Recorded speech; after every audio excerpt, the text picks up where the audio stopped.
Disclaimer: this video contains discussions of real criminal cases and sensitive subject matter. It is created for educational and documentary purposes only. Viewer discretion is advised. All individuals are presumed innocent until proven guilty in a court of law. It was supposed to be an ordinary winter afternoon. Snowflakes danced outside the window as 27-year-old schoolteacher Ellen Greenberg made herself a cup of fruit salad and texted her fiancé she was finishing work early.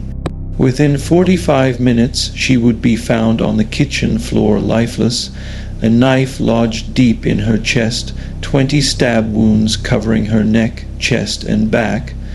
The front door was locked from the inside. No sign of forced entry, no footprints in the snow. For the people who loved her, that moment shattered reality, because what the police said next would sound almost impossible. They called it suicide. Before the headlines and controversy, Ellen Greenberg's world was simple, bright, and full of plans. She was a first-grade teacher at Juniata Park Academy in Philadelphia, a woman her friends described as warm, gentle, and endlessly patient with her students. Her fiancé, Sam Goldberg, worked in television production. They had just set a wedding date. Ellen was adored by her parents, Joshua and Sandra Greenberg, who saw in her a woman finally building the life she'd always dreamed of. On the morning of January 26, 2011, the city was blanketed by a fierce snowstorm. Schools closed early. Ellen returned home to her Manayunk apartment to wait out the storm. The last few texts she sent to friends were casual, even cheerful. She seemed tired, but not alarmed. In those quiet, snowy hours, something unimaginable happened inside that locked apartment, something that would raise questions no one could satisfactorily answer. When first responders arrived, they found Ellen collapsed against the kitchen cabinets. The scene was strangely still. There were no overturned chairs, no signs of a struggle, no blood trails leading away. Yet her injuries told a very different story. 20 stab wounds, 10 to her back and neck, 10 to her chest and stomach. The knife is still embedded in her chest. Blood pooled beneath her, and faint bruises were visible on her arms and legs, as if she had been restrained or had fought back. The apartment door was locked with both a latch and a deadbolt from the inside. How could someone stab themselves 20 times, including in the back of the neck, and then manage to plunge a knife deep enough to pierce the heart? That was the question that echoed through every conversation, every forensic review, every headline that followed. At first, the medical examiner, Dr. Marlon Osborne, classified Ellen's death as homicide. But within weeks, after further meetings with detectives and reviewing the locked room evidence, the ruling was changed to suicide. No intruder, no signs of forced entry, a locked apartment. Case closed, at least officially. To her parents, that decision wasn't just wrong, it was unthinkable.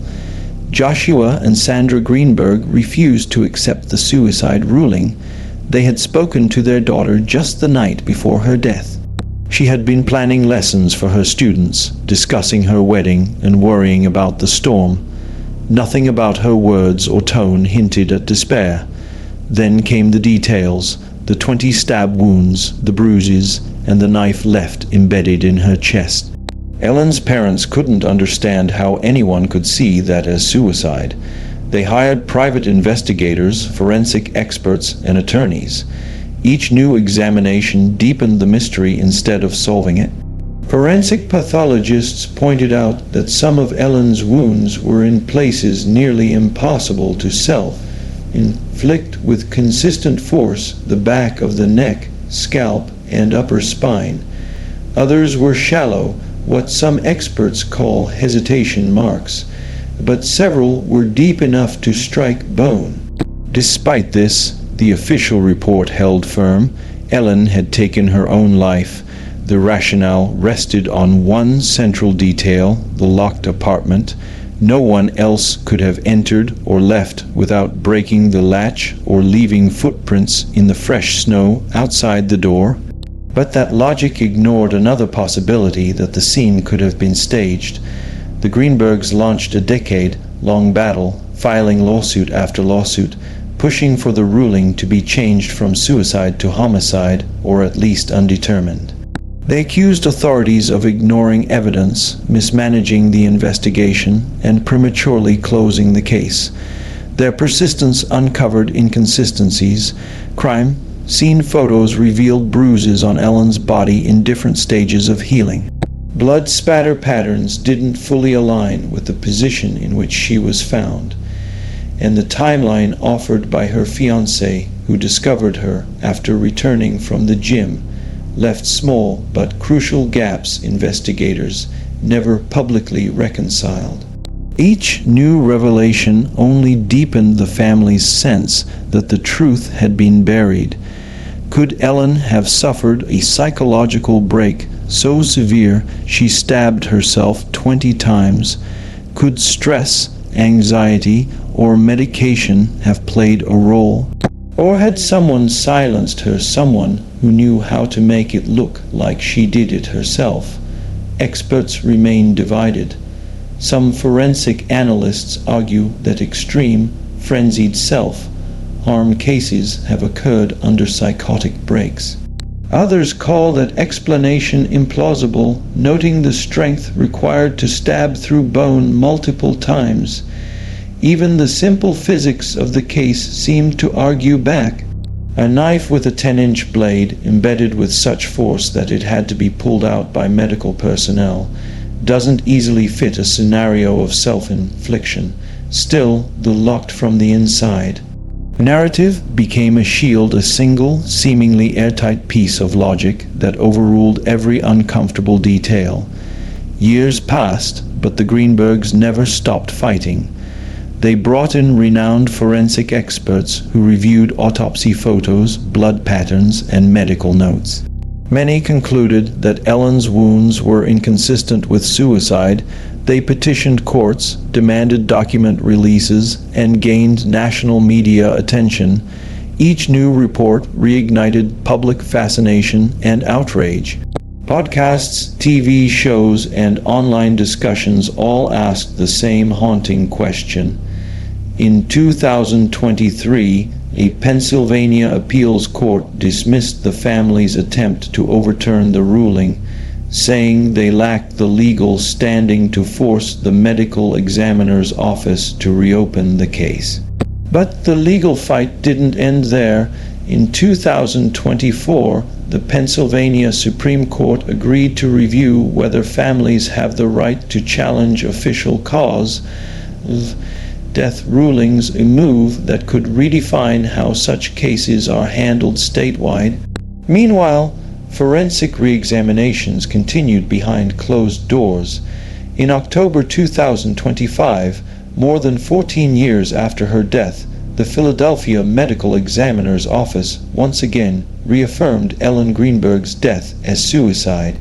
Their renewed review cited the absence of defensive wounds, the locked apartment, and the lack of foreign DNA. They concluded that, while rare and disturbing, the wounds were self-inflicted. For Ellen's parents, it was another devastating blow. Their lawyers denounced the decision as incomplete and deeply flawed, arguing that the review ignored contradictory medical findings and independent expert opinions. To them, the city was protecting its reputation, not the truth. The family vowed to continue the fight, saying that justice for Ellen would mean more than a legal label. It would mean restoring her dignity. The story of Ellen Greenberg endures because it sits at the crossroads of science, faith, and disbelief. It's a locked room mystery that refuses to close. On paper, the case is solved. But in the hearts of those who knew her, and in the minds of countless people who have read her story, the question still burns. How can a woman with 20 stab wounds, many in her back, die by her own hand? Maybe one day, forensic technology will uncover something new, a trace of DNA, an overlooked clue, a revelation that finally tips the balance. Until then, the name Ellen Greenberg remains a haunting reminder of how easily truth can be buried beneath paperwork and procedure. To Ellen's family, her parents Joshua and Sandra, her friends, and her students, this story is told with sympathy and respect. Whether her death was suicide or something far darker, the world remembers her as more than a mystery, as a teacher, a daughter, a woman who deserved answers. Her story teaches us that sometimes justice isn't found in evidence or verdicts. Sometimes it's in the relentless love of those who refuse to stop asking why. Every investigation begins with questions. But in Ellen's case, the questions multiplied faster than anyone could answer them. From the first day, something about the scene seemed off, and the contradictions only deepened as the reports trickled in. Investigators claimed there was no forced entry, but the doorframe showed signs that the fiancé had kicked it open after finding Ellen's body. The latch bolt was still in place, suggesting the door had been secured from inside. For police, this detail became the cornerstone of their suicide theory. For skeptics, it became the perfect setup for a cover-up, the kind of small, calculated manipulation that could make a murder look like self-inflicted tragedy. Then came the wounds. They weren't uniform. They varied in depth, angle, and direction, some shallow and tentative, others viciously deep. A few struck vertebrae, others sliced clean through soft tissue. And yet, despite so much trauma, there were no clear defensive wounds on Ellen's hands or arms. Did that mean she didn't fight, or that she never had the chance to? One of the strangest findings came from her spinal injury. A wound to the back of the neck had reportedly penetrated deeply enough to damage the spinal cord, an injury that should have rendered her incapable of continuing to stab herself. Yet, the report said she continued after that wound. Forensic experts who later reviewed the photos publicly questioned how that was possible. To them, the sequence of wounds seemed incompatible with suicide. The family's private investigators discovered even more troubling inconsistencies. Some evidence photos appeared to have been taken before the knife was removed, others after, but without proper documentation of the transition. Even worse, certain items in the apartment were allegedly moved before forensic testing was complete. What started as grief turned into disbelief. What was supposed to be a clear, tragic suicide began to look like something much darker. Ellen's parents, Joshua and Sandra, began piecing together their daughter's final days, desperate to find meaning in the chaos. They learned that Ellen had been prescribed anti-anxiety medication weeks before her death. Her friends confirmed she had seemed overwhelmed, but not hopeless. She told her fiancé she wanted to take a break from teaching, that she was exhausted and needed rest. But exhaustion isn't despair. Her mother remembered Ellen saying she was looking forward to a vacation and planning a shower for one of her bridesmaids.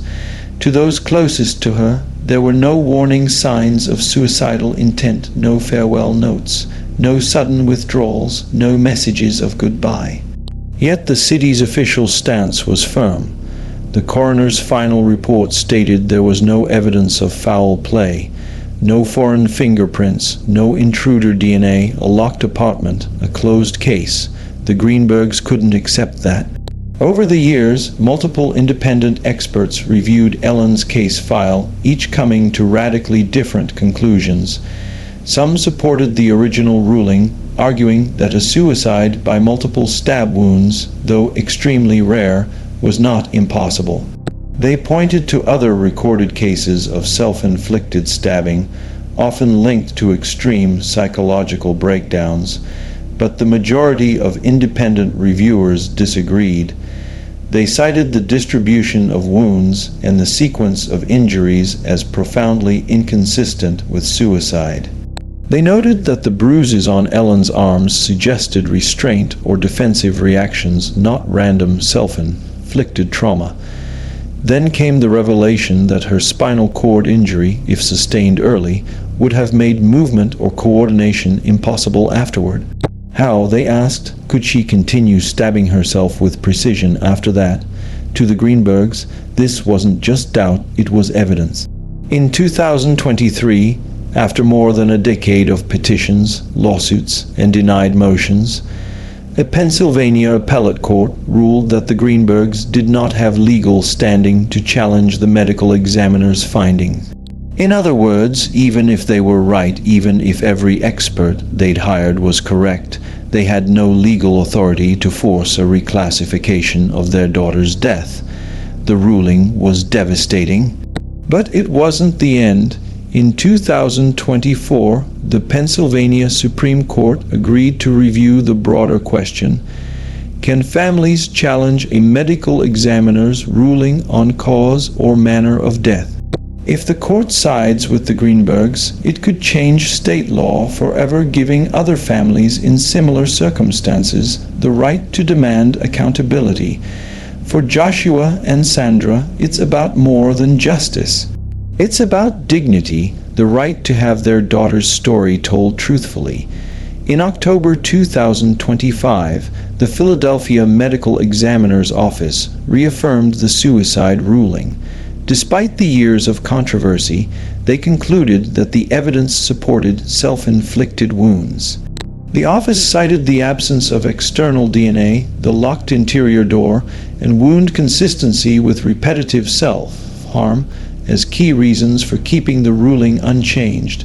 The family called the new review a betrayal, a whitewash of everything that went wrong the first time. Their attorneys accused the city of relying on flawed assumptions and ignoring new evidence uncovered by independent investigators. To this day, Ellen's death certificate still reads suicide, but her parents continue to insist that the truth was buried along with her. More than 14 years later, Ellen's story continues to haunt anyone who hears it. It isn't just a mystery, it's a mirror reflecting the limits of what we call justice. Was Ellen Greenberg a victim of her own mind, or the victim of a crime carefully disguised as self-inflicted? Was her locked apartment a clue or a red herring? And how many more families have been told that the impossible is simply unusual but possible? Ellen's case reminds us that truth isn't always what's written on a report. Sometimes it lives in the questions that refuse to die. In the end, Ellen's story is about more than a mystery. It's about a family's love, their endurance, and their refusal to let bureaucracy define their daughter's legacy. Whether the truth points to suicide or something more sinister, one fact remains unshakable: Ellen Greenberg deserved answers. To her parents, her students, and her friends, she is not just a case file or a debate. She is a memory that refuses to fade and a reminder that sometimes the coldest mysteries are the ones that begin in our own homes, behind doors that should have been safe. When a case goes cold, people move on, but not the Greenbergs. For 14 years, Ellen's parents have lived in a cycle of grief and determination, reliving every autopsy photo, every police report, every late-night phone call with experts who still whisper, "Something isn't right here." Their living room has become an archive of heartbreak boxes of evidence copies, legal filings, and timelines spread across the dining table. They've spent hundreds of thousands of dollars hiring forensic pathologists, bloodstain analysts, and investigators, all to chase the same haunting truth they've believed from day one. Ellen did not take her own life. Every anniversary of her death brings another wave of public attention and another wave of pain. Online forums light up with theories. Journalists revisit the case. True crime documentaries and podcasts re-examine every detail. Each one introduces new audiences to the question that refuses to fade. If Ellen didn't kill herself, who did? And how did they make it look like she did? The locked door mystery is what keeps this story alive. Police have always leaned on that single, stubborn fact: the latch and deadbolt were secured from inside the apartment. To them, it was airtight proof that no one else could have entered or left. But forensic analysts hired by the Greenbergs see it differently. They point out that the door could have been locked after Ellen's death, perhaps staged to make the scene appear sealed. They suggest it's possible to pull a latch closed from the outside with a piece of string or thin wire, especially one of the type Ellen's apartment had. There's also the issue of the missing timeline. Her fiancé claimed he'd gone to the gym for only a short while before returning to find her. Yet, text message logs and call records leave a vague gap in the exact window of her death. Police never publicly confirmed the timestamps of his location or any potential security footage from the building. Add to that the snowstorm outside. Fresh snow covered everything that night, which should have preserved any footprints near the apartment door. But by the time investigators documented the exterior, snow had been disturbed, plowed, and trampled by responders. Whatever evidence might have been there was lost forever. So, the locked door remains both the most convincing proof and the most suspicious part of the entire case. Every wound tells a story, and Ellen's wounds told one of chaos and violence. Experts who reviewed the autopsy photos noticed something chilling. The pattern of injuries suggested movement. The varying angles indicated that the knife had struck from behind, from above, and from the front. Some blows appeared deliberate, others frenzied. If Ellen had done this to herself, she would have had to maintain conscious control through immense trauma, stabbing herself in the back, neck, and chest repeatedly, then plunging the knife into her heart. It's not impossible, but it's exceedingly rare. Most suicide cases involving knives show 2 or 3 deep wounds at most, often accompanied by hesitation marks on accessible areas of the body. Ellen's pattern, multiple deep wounds, including several to the back of her neck, stands as one of the most extreme ever recorded. Independent forensic consultant Dr. Cyril Wecht, one of the country's most recognized medical examiners, publicly stated he found the suicide ruling physiologically implausible. He wasn't alone. Several forensic pathologists independently agreed that the pattern looked more consistent with homicide, possibly a struggle, possibly staged to mimic self-infliction. But even with their testimony, the official record didn't change. By 2025, the Greenbergs had learned a painful truth that challenging an official ruling means taking on not just an agency, but an entire system designed to defend itself. Every motion they filed, every expert they consulted, met the same wall: procedural limitation. The city argued that overturning Ellen's ruling would set a dangerous precedent, that it would open the door for countless families to challenge medical examiner decisions. The Greenbergs argued that if those decisions were wrong, they should be challenged. Their case went beyond Ellen. It became about the right to question authority, to demand accountability from institutions that often close ranks when mistakes are made. When the Philadelphia Medical Examiner's Office reaffirmed its suicide ruling in 2025, officials claimed they had reviewed all evidence with fresh eyes, but the Greenbergs' legal team said the city hadn't released the full report or the data behind it. Transparency, their attorney said in interviews, has become the missing piece in this puzzle. Beyond the legal battles and forensic reports lies something harder to measure: the human cost of uncertainty. Ellen's parents live every day between grief and disbelief.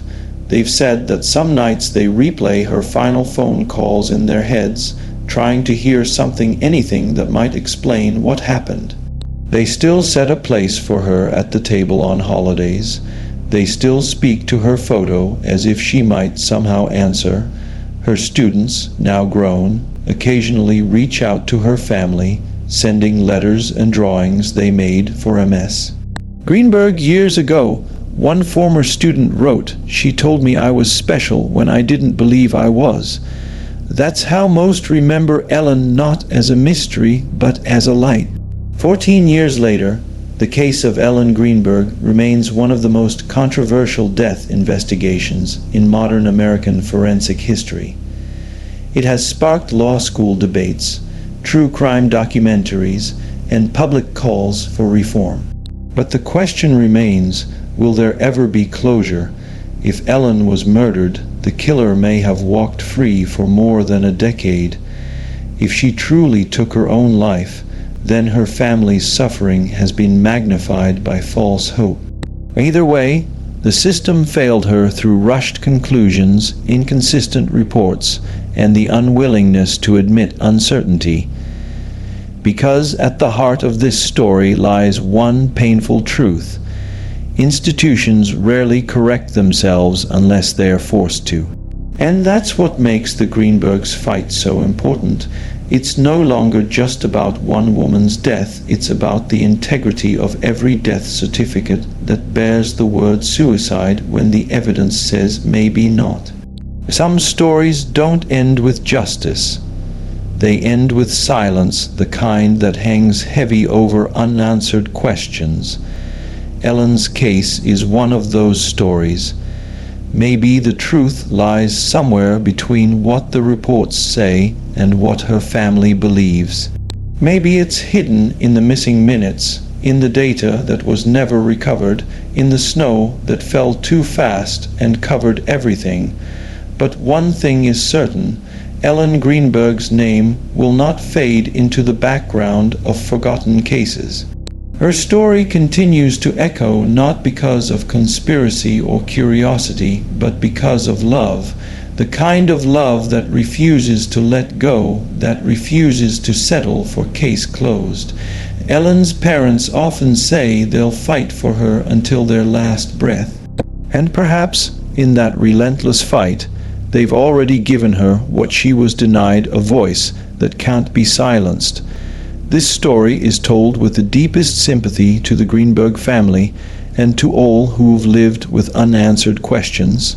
Whether Ellen's death was suicide or something far darker, her memory stands as a symbol of perseverance, of courage, and of the human demand for truth, even when institutions refuse to listen. Because in the end, justice isn't always about conviction or confession. Sometimes it's about never giving up on the person you love, even when the whole world tells you to move on. Ellen Greenberg's story reminds us of one haunting truth. Some doors may be locked from the inside, but that doesn't mean no one else was there. In the years following Ellen's death, Philadelphia's skyline changed. The snowstorms came and went. The apartment building gained new tenants, and life moved forward. But for Joshua and Sandra Greenberg, time froze in that small kitchen. Every year they visit Ellen's grave, bringing her favorite flowers and whispering the same words: "We're still fighting for you." Their fight has turned into something larger than they ever imagined, a legal and moral battle over how America investigates unexplained deaths. What began as a family tragedy has become a national conversation about accountability in forensic science. Because if 20 stab wounds can be called a suicide, what else might be misclassified in silence? The Greenbergs' persistence has inspired countless others' families who believe their loved ones' deaths were also wrongly ruled. They write to the Greenbergs, sharing files, photos, and pleas for guidance. Sandra replies to as many as she can, knowing that for many of them, Ellen's story gives them the strength to keep asking questions. What makes Ellen's case so haunting is not just the brutality of the wounds, but the logic, defying nature of the official explanation. Forensic reports describe 20 stab wounds, including 10 to her back and neck, yet the city insists they were self-inflicted. Experts cite rare precedents, a handful of global cases where individuals inflicted dozens of wounds upon themselves during psychotic episodes. But even then, the distribution of Ellen's injuries, the angles of entry, and the presence of bruising remain unmatched. Her family's hired experts believe it's not about quantity, but sequence the order in which the injuries occurred. They argue that the wound to her spinal cord, likely one of the earliest, would have paralyzed her. She couldn't have continued stabbing herself afterward, and yet deeper, fatal wounds followed to Ellen's parents. That one fact destroys the suicide theory. To the city, it's a disputed interpretation. It's moments like this that reveal a painful truth that sometimes what's called science in official reports is just institutional convenience wearing a lab coat. The lack of transparency from the Philadelphia Medical Examiner's Office has been one of the most contentious aspects of the case. For years, the Greenbergs requested full access to Ellen's files, including lab notes, autopsy photos, and examiner communications. Many requests were met with redactions or rejections. The family's attorneys accused the city of hiding behind bureaucracy, fearing the embarrassment of admitting error. Officials countered that no new evidence justified reopening the case. It was, in their words, unfortunate but closed, and yet, every time the story resurfaced on a podcast, a documentary, or a national talk show, the public reaction was the same: disbelief. How can a woman with 20 stab wounds be said to have done it herself? It's the question that won't stop echoing through every living room, courtroom, and newsroom that dares to revisit Ellen's case. In fiction, a locked door is a magician's trick, the illusion of impossibility. But in real life, it can be a bureaucratic shield. The door to Ellen's apartment became a metaphor for the investigation itself, sealed, unyielding, and seemingly immune to scrutiny. For the police, it was the reason to stop looking. For her parents, it was the reason to never stop. In their eyes, the locked door wasn't proof of suicide, it was the perfect cover for murder. Experts consulted by the Greenbergs explained how the door's latch could have been manipulated from the outside using a simple tool, a technique even amateur locksmiths have demonstrated. That small possibility, that one mechanical vulnerability, is enough to unravel the certainty that closed the case. The truth may have slipped out that door long before anyone realized it. In 2025, when the Philadelphia Medical Examiner once again reaffirmed the suicide ruling, the Greenbergs were heartbroken but unsurprised. They knew by then that justice doesn't always move with logic or conscience. Their attorneys called the new ruling a political decision, arguing that the city was protecting itself from liability because changing the manner of death to homicide would open the door to a reopened investigation, one that might expose failures by police and forensic officials. But for the Greenbergs, the fight was never about money, lawsuits, or reputation. It was about a promise they made the day they buried their daughter. They would not rest until her story was told honestly. 14 years later, that promise is still unbroken. Ellen Greenberg's story forces us to confront uncomfortable truths, not just about violence, but about trust. We're taught to believe in experts, in evidence, in authority. Yet, when every expert sees something different, who do we believe? The tragedy isn't only that Ellen died, it's that her death was reduced to paperwork, that her life's final chapter was written not by facts, but by convenience. And for Joshua and Sandra, that realization is unbearable. Their daughter's case has turned them into reluctant activists, standing before cameras and lawmakers, demanding that no family ever has to fight this hard for clarity again. They've become symbols of persistence in the face of indifference, symbols of how love can endure even when justice refuses to. When you strip away the court rulings, the forensic jargon, and the endless bureaucracy, what remains is a single, heartbreaking truth. A young woman with everything to live for her wedding, her career, her future ended up alone in a kitchen, her story rewritten by strangers. Whether Ellen Greenberg's death was suicide or something far darker, one thing is undeniable: the truth has never been given the chance to breathe. Maybe one day a new investigation will reopen the door that's been locked for too long.